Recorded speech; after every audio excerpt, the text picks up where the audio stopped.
সস্তায় আলু পেয়ে বস্তা ভর্তি চিপস বানিয়ে রাখলাম। যেহেতু বাজারে আলুর দাম খুবই কম, তাই ভাবলাম কিছুটা আলু চিপস বানিয়ে রাখা যাক। এটা বানাতেও যেমন সহজ, খেতেও সুস্বাদু এবং কয়েক মাস সংরক্ষণ করে রাখা যায়। আলুর চিপস তৈরির পুরো ভিডিওটা আজ আপনাদের সাথে শেয়ার করছি। শুরুতে আমি এখানে বড় সাইজের আলু নিয়েছিলাম, সেগুলোকে একদম পাতলা পাতলা করে কেটে নিচ্ছি। আলুর চিপস তৈরির জন্য কিন্তু আলুগুলোকে অনেক পাতলা করে কাটতে হবে।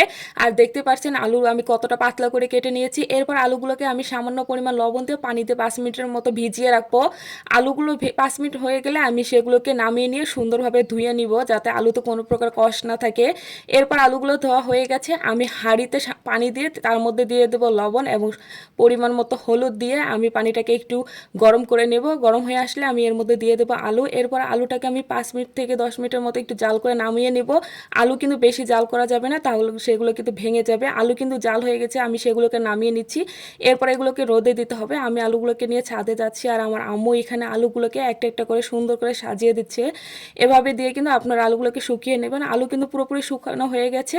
এরপর আমি আলুর চিপসগুলো আপনাকে ভেজে দেখাচ্ছি। এরপর কড়াইয়ে তেল গরম হয়ে আসলে আমি সেখানে দিয়ে দিচ্ছি আলুর চিপসগুলো। এরপর আমি আলু চিপসগুলোকে ভেজে নামিয়ে নিচ্ছি। আর দেখতে পাচ্ছেন চিপসগুলো কতটা সুন্দর হয়েছে, একদম বাইরে কেনা চিপসের মতোই কিন্তু চিপসগুলো হয়েছে। চিপস ভাজা হয়ে গেলে আমি এর মধ্যে দিয়ে দেবো সামান্য পরিমাণে বিট লবণ এবং মরিচের গুঁড়া। এরপর আমি হাতের সাথে চিপসগুলোকে খুব ভালোভাবে মাখিয়ে নিচ্ছি। এভাবে লবণ আর মরিচের গুঁড়া দিলে চিপসটা কিন্তু খেতে খুবই সুস্বাদু হয়।